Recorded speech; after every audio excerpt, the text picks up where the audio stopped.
We will continue the reticular formation class in this second video. So the reticular formation having these group of neurons getting afferents and sending efferents. We knew that. Certain part of your reticular formation sends ascending projections upwards to the cortex, and they are called as ascending reticular activating system. Certain part of your reticular formation gives descending projections to the spinal cord, and hence they are called as reticulospinal tract. So now we should have the alerting response. We are going to talk about the ascending reticular activating system, or ARAS. It is a complex polysynaptic pathway which projects diffusely from the brainstem reticular formation to the cerebral cortex, particularly prefrontal cortex. Why is it so important? It plays a very important role in wakefulness and controlling the overall activity of your brain. This reticular formation or reticular activating system begins in the brainstem through the mesencephalon up to the thalamus. More than 20 nuclei on each side in the upper brain, pons, medulla and posterior hypothalamus constitutes this reticular activating system. So many neurotransmitters are involved here, like dopamine, norepinephrine, serotonin, histamine, acetylcholine, glutamate. So the ascending reticular activating system gives the information to the cortex, projections, upward projections to the cortex. So they get information from the ascending projections too, or ascending tracts too. So they have information from the spinothalamic tract, trigeminal, auditory, visual and olfactory systems. This we knew already. Any sensations can affect your reticular formation, can excite the reticular formation. So the ascending reticular formation, after getting information from the sensory tract, the visual information, the auditory information, it projects to the cortex, to the neocortex, prefrontal cortex. So its projection occurs through two pathways. One, it passes through the thalamus. Second, it passes through the subthalamus. So we call it as non-specific thalamic projections, and next one is the direct projections to the cortex. So first we will look into the non-specific thalamic nuclei. So from the mesencephalon reticular formation, the information passes into the intralaminar and midline nuclei of the thalamus. From there to the ventral anterior nuclei and reticular nuclei, then to the whole of the neocortex. It projects diffusely and non-specifically. Second one, from the mesencephalic reticular formation, the information bypasses thalamus, passes through the subthalamus and then diffuses to the cerebral cortex. So again we could look into the mesencephalic projections going to the cerebral cortex. One through thalamus, that non-specific nuclei of thalamus. Other one is through the subthalamus or hypothalamic area. So what is the function of ascending reticular activating system? The midbrain part activates the entire brain. The thalamic part also activates the entire brain. They give facilitatory impulses. They are important to modify and potentiate thalamic and cortical functions. Is that only reticular formation gives information or activates the cerebral cortex? We have the reticulocortical projections or ascending reticular activating system. Is the other way around is also true, like if the cerebrum activates the reticular formation? Yes, the cerebrum also activates the reticular formation or the reticular activating system particularly. The information comes from the precentral, postcentral, frontal cortex, cingulate gyrus, hippocampus and other structures of braiencephalon. Most importantly, the orbital part of the frontal lobe, superior temporal gyrus, cingulate gyrus. The motor activity of the body is associated with this wakefulness. Alerting responses to emotions and muscular work is also established through this. Once the reticular formation gives a arousal response to the cortical areas, we saw the cortex also gives information back to the reticular formation. It doesn't only happen once, it causes as a cycle. It starts as a cycle. So that is a feedback theory for maintenance of activation of reticular activating system. Once activated, it occurs in a reverberatory fashion. Excitation causes sympathetic system to release epinephrine in the reticular formation, and this cycle continues. When it becomes inexcitable, the sleep ensues. So now we talked about the part of the reticular formation which gives ascending projections to the cerebral cortex, and these are called as ascending reticular formation. Gives sensory information to the cortex as well as receives information from the cortex, and it goes in a cycle causing awakeness, alertness and so on. So now we will look into the descending projections.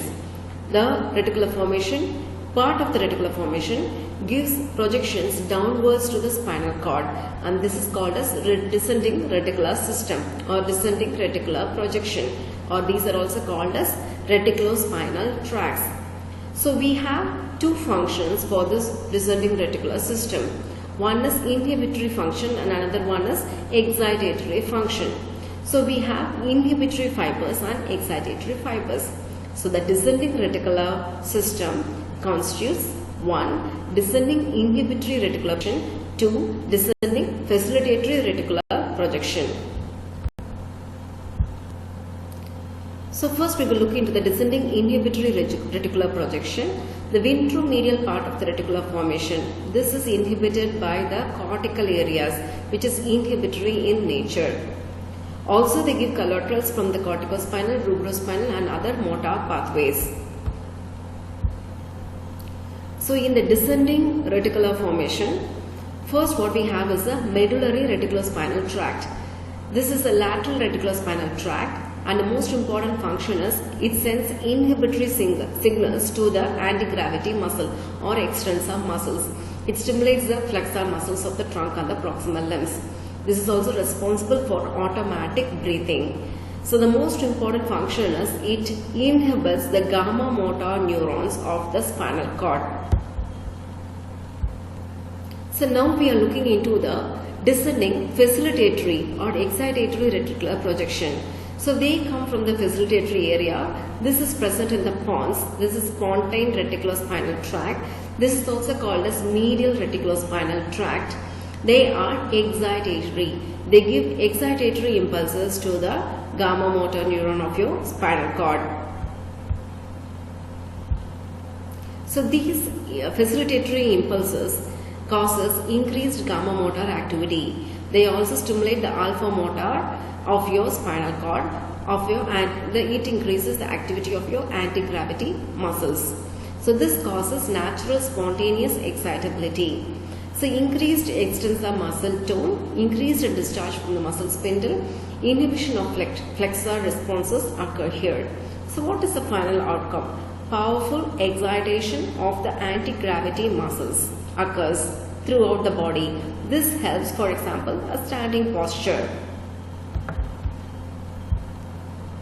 So the reticulospinal tract or the descending projections from the reticular formation controls the motor functions. So we saw about the medial reticulospinal tract, which is excitatory in function, and lateral reticulospinal tract, which is inhibitory in function. Balance between these two controls the motor functions. This picture shows the most important connections of your spinal cord involved in the motor functions. You have the corticospinal tract controlling the anterior horn cells. You have the red nucleus controlling, it is called as rubrospinal tract. You also having the reticular formation controlling it, and so on, as well as vestibulospinal tract. So this cut section of your spinal cord shows you the lateral reticulospinal tract, medial reticulospinal tract, vestibulospinal tract and rubrospinal tract, as well as corticospinal tracts. These are all motor tracts, pyramidal and extrapyramidal tracts which are involved in the motor functions. So now what is the function of the reticulospinal tract or descending projections? We know it is the motor control. So shall we list it down? 1. It integrates information from the motor system to coordinate the automatic movements of locomotion and posture. It facilitates and inhibits voluntary movements, influences muscle tone. It mediates autonomic functions. It modulates pains. It influences the blood flow to the lateral geniculate body of thalamus. By now we know the reticular activating system sends sensory information to the cerebral cortex, filtering general information, giving the most important sensory information to the cerebral cortex. Second function we saw as it controls the motor functions. So the motor function is also very important. So if there is a disruption in the motor fibers of your spinal cord, then it causes rigidity. The first rigidity which we see here is the decerebrate rigidity, which is of clinical importance. So what is decerebrate rigidity? If the rigidity is present, which is extensor rigidity, if it is present, then we know there is a transection of the brainstem at the midbrain, which is above the vestibular nuclei and below the red nucleus. The red nucleus is disconnected. We do not have the rubrospinal tract. So now what we have is only the reticulospinal tracts. So the symptoms are, which is excitatory in nature, causing extensor rigidity of or posturing in the upper and the lower limbs. So here we see the decerebrate rigidity, the posture with extension of the neck, extension and adduction of the arms, extension and pronation of the forearms, extension of the hand, flexion of the fingers, extension of thigh and legs, plantar flexion of the foot and toes. What is the mechanism behind this? There is lesion in the midbrain or upper pons. It eliminates the inhibitory function of rubrospinal tract. Therefore, there is unopposed vestibulospinal and pontine reticulospinal stimulation. Hence, it causes increased gomomotor activity and causes extensor rigidity. Now we see another rigidity which is of clinical importance. This is called as decorticate rigidity or decorticate posture, wherein which the posture is adduction of the arms, flexed and supinated forearms, wrist flexed and the fist clenched and extended thighs and legs and everted and adducted feet. So what is the lesion? Where is the lesion? There is increased rubrospinal tract activity, which is an abscess on the flexor neurons on the cervical segment, which is excitatory. Also, the lesion is above the red nucleus. Therefore, there is decreased inhibition by the corticospinal tracts. Therefore, unopposed reticulospinal and lateral vestibular tracts on the lower limbs causing extension. Therefore, what we have is you have increased flexor activity of the upper limbs and increased extensor activity of the lower limbs, where the lesion is above the red nucleus. This is called as decorticate rigidity or decorticate posture. These are called as gamma rigidity. The reticular formation also has a vital role in autonomic control as well as visceral control. So they have vasomotor centers which will control the function of the heart, as well as they have respiratory centers which control respiration, as well as they control the bladder function, GIT function and so on. We will continue and conclude the reticular formation in the next video.